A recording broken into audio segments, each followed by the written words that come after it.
খুশি। কেননা আল কোরআনে কারীম সাধারণ কোনো কিতাব নয়।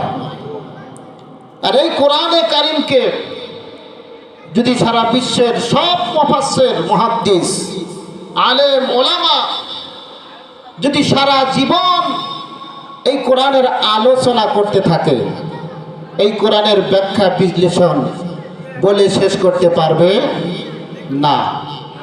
এ কথা আল্লাহ তাআলা বলেছেন। আল্লাহ তাআলা বলেন, قُلْ لَوْ كَانَ الْبَحْرُ مِدَادًا لِكَلِمَاتِ رَبِّي لَنَفِدَ الْبَحْرُ قَبْلَ أَنْ تَنْفَدَ كَلِمَاتُ رَبِّي وَلَوْ جِئْنَا بِمِثْلِهِ مَدَدًا। আল্লাহ তাআলা বলেন, সারা দুনিয়ার সব ধরনের গাছ কেটে যদি কলম বানানো হয়, আর সারা দুনিয়ায় যত নদ নদী আছে, সাগর, মহাসাগর, মেঘনা, যমুনা, বঙ্গোপসাগর, এরকমের যত নদী আছে, সকল নদীর পানি যদি কলমের কালি বানানো হয়, তারপরেও সারা জীবন লেখে এই কিতাবের ব্যাখ্যা বিশ্লেষণ কেউ শেষ করতে পারবে না। বলেন সুবহানাল্লাহ। তাহলে এই কিতাবের বিশালতা কত বড়! এই কিতাবের মধ্যে যা কিছু আল্লাহ তাআলা বলেছেন আমাদের জন্য মানা ফরজ। কি মানা? ফরজ। আল্লাহ তাআলা কোরআনুল কারীমের মধ্যে নামাজের কথা বললেন, হজের কথা বললেন, যাকাতের কথা বললেন, মা বোনদের পর্দার কথা বলেছেন। এরকম অনেক আদেশ আর নিষেধ আল্লাহ তাআলা করে দিয়েছেন। যারা এই কোরআনের আদেশ মানবে আর নিষেধ মানবে, আল্লাহর রাসূল সাল্লাল্লাহু আলাইহি সাল্লাম বলেছেন তারা দুনিয়াতেও সফল কাম, আখিরাতেও সফল কাম। আল্লাহ তাআলা নামাজ সম্পর্কে ৮২ জায়গায় বলেছেন। আল্লাহ বলেছেন, ওয়া আকিমুস সালাতা ওয়া আতুজ যাকাত ওয়ারকাউ মা'আর রাকিঈন। আমার বান্দারা, তোমরা নামাজকে প্রতিষ্ঠা করো, কায়েম করো, আর যাকাত দাও, রুকুকারীদের সাথে তোমরা রুকু করো। অন্য আয়াতে আল্লাহ তাআলা বলেছেন, ইন্নাস সালাতা তানহা আনিল ফাহশাই ওয়াল মুনকার। আল্লাহ বলেছেন, নিশ্চয়ই যারা নামাজ আদায় করবে পাঁচ ওয়াক্ত, অবশ্যই ওই নামাজিকে সমস্ত ফাহেসা, অশ্লীলতা থেকে এবং অপকর্ম থেকে বিরত রাখবেই। আজ আমরা নামাজ পড়ি, নামাজও পড়ি সুদ খাই, নামাজ পড়ি ঘুষ খাই, নামাজ পড়ি পরের আইন ঠেলি, নামাজ পড়ি মানুষের গীবত করি, চগলখড়ি করি। এরকম কত অন্যায় আমি নামাজ পড়ি, অন্যায় করি। তাহলে বোঝা যাচ্ছে আমাদের নামাজটা নামাজ হচ্ছে না। আল্লাহ যে বললেন, নিশ্চয় নামাজিরা অপকর্ম, অসৎ পথে এবং খারাপই করতে পারবে না, কিন্তু আমি নামাজ পড়ি, খারাপ করি। তাহলে আমাদের নামাজটা বোঝা যাচ্ছে হচ্ছে না। এজন্য আমাদের নামাজের মতো নামাজ পড়তে হবে। যদি আমরা নামাজের মতো নামাজ পড়তে পারি, আল্লাহ তাআলা দুনিয়াতে আমাদের 5টি পুরস্কার দেবেন। দুনিয়া আখিরাত মিলে 5টি পুরস্কার দেবেন। দুনিয়ায় রিজিকের অভাব থাকবে না, কবরে আযাব থাকবে না, আযাবকে হটায় দিবেন, পুলসিরাতের রাস্তা বিজলির আকারে পার করে দিবেন। ডান হাতে আমল নামা দিয়ে বিনা হিসেবে জান্নাত দান করে দিবেন। বলেন সুবহানাল্লাহ। তাহলে নামাজ পড়ার দরুন যদি দুনিয়ার সব রিজিকের পেরেশানি, যত প্রকারের পেরেশানি আছে আল্লাহ দূর করে দেয়। আর কি চিন্তা থাকবে? কবরের আযাব যদি মাফ করে দেয়, কবরেও চিন্তা নাই।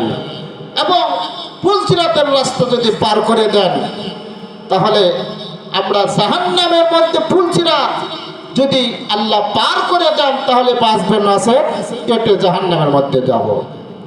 আর বিনা হিসাবে আল্লাহ জান্নাত দান করে দিবেন।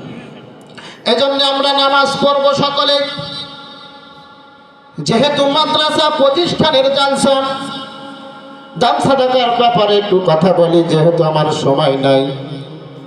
আল্লাহ তাআলা দানের ব্যাপারে বলেছেন, ওয়ামাসালুল লাযীনা ইউনফিকুনা আমওয়ালাহুম ফি সাবিলিল্লাহ কামাসালি হাববাতিন আম্বাতাত সাব'a সানাবিলা ফি কুল্লি সুনবুলাতিন মিয়াতু হাব্বা আল্লাহু ইউদাইফু লিমান ইয়াশা ওয়াল্লাহু ওয়াসিউন আলীম।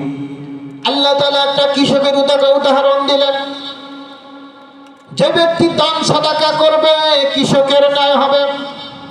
একজন কৃষক যদি জমিনের মধ্যে একটা বীজ বপন করেন, একটা বীজ থেকে শীষ হয়, একটা শীষ থেকে আবার 7টা শীষ হলো, 7টা শীষেই 100 করে ধান অথবা কোনো ফসল হলো। ওই কৃষক 700 ফসলের অধিকারী হয়ে গেল, বলেন মারহাবা।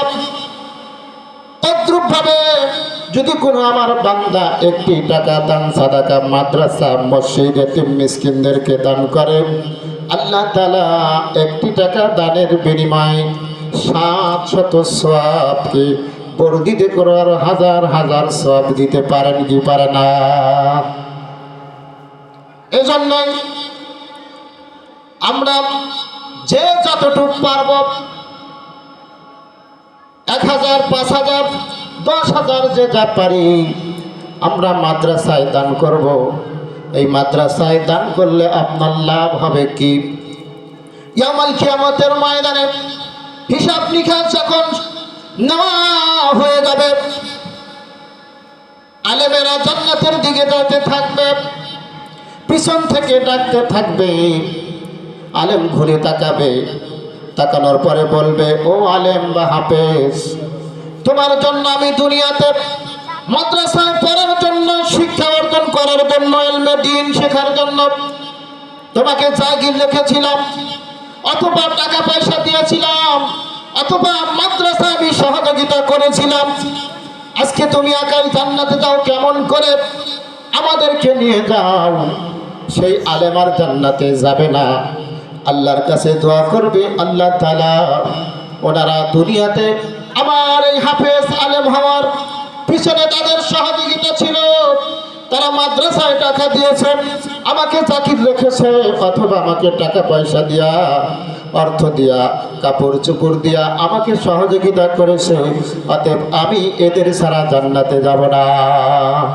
আল্লাহ তাআলা বলবেন, যাও, যে কয়জন তোমাকে সহযোগিতা করেছে তাদেরকে নিয়ে জান্নাতে যাও। বলেন সুবহানাল্লাহ। তাহলে দান করায় লাভ আছে কি নাই? অবশ্যই আছে। সময় খুব কম, আল্লাহ তাআলা আমাদের সকলকেই বোঝার তৌফিক দান করেন। আজকে আমাদের যে যা পারি আল্লাহ তাআলা আমাদের সহযোগিতা করার তৌফিক দান করেন। সেই সাথে আরেকটু সময় বাড়িয়ে দেওয়া হয়েছে, আমি একটু কথা বলবো। সেগুলো হলো এই দান সম্পর্কে আল্লাহ তাআলা বিভিন্ন জায়গায় অনেক আলোচনা করেছেন।